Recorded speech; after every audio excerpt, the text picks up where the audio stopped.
বিশ্ব সুন্দরী হযরতে সারা আলাইহিস সালাম এত সুন্দরী আল্লাহ থেকে বানিয়েছিলেন, কিন্তু বেহায়া ছিলেন না, বেপর্দা ছিলেন না।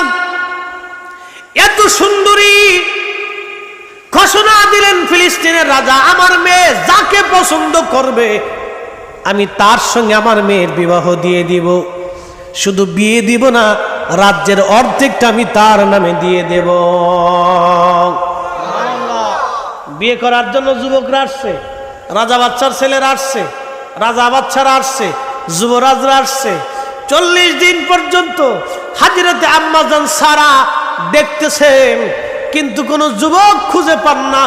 উনি যাকে খুঁজেন তাকে তো পান না, যাকে খুঁজে তাকে তো পান না, যাকে খুঁজে তাকে পাওয়া যায় না। 40 দিন পরে আল্লাহর খলিল ডাক দেখে, আল্লাহ আমি কি লাইনে দাঁড়াবো? আল্লাহ আমি কি লাইনে দাঁড়াবো? আল্লাহকে দাঁড়াও, ব্যবস্থা করে রাখছি।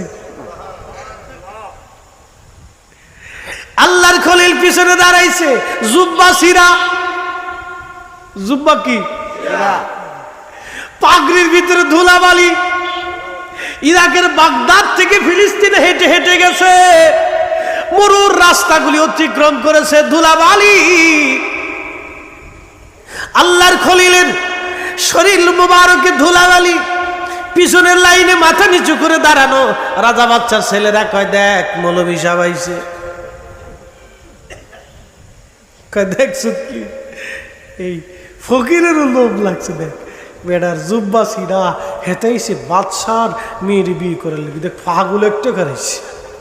তো সবাই হাসতেছে। আল্লাহর খলিল মাথা নিচু করে লাজুক হয়ে দাঁড়াইছে।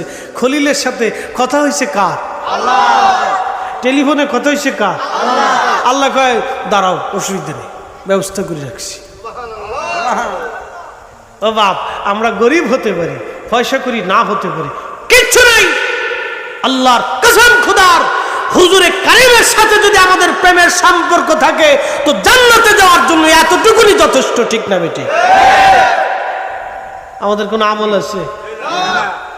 আল্লাহর দরবারে দাঁড়ায় কইতে পারবো, আল্লাহ এই যে তাহাজ্জুদ পড়ছিলাম এটা দিয়ে জান্নাত দিয়ে দাও, সুযোগ আছে ভাই?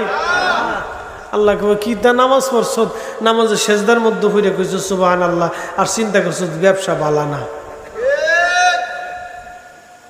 এই নামাজ দিত। আর এক ইমাম সাহেব 3 রাকাত পড়িয়া নামাজে সালাম ফিরিয়ে লেছে। তো ভুল তো হইতেই পারে, আমরারও তো হয়।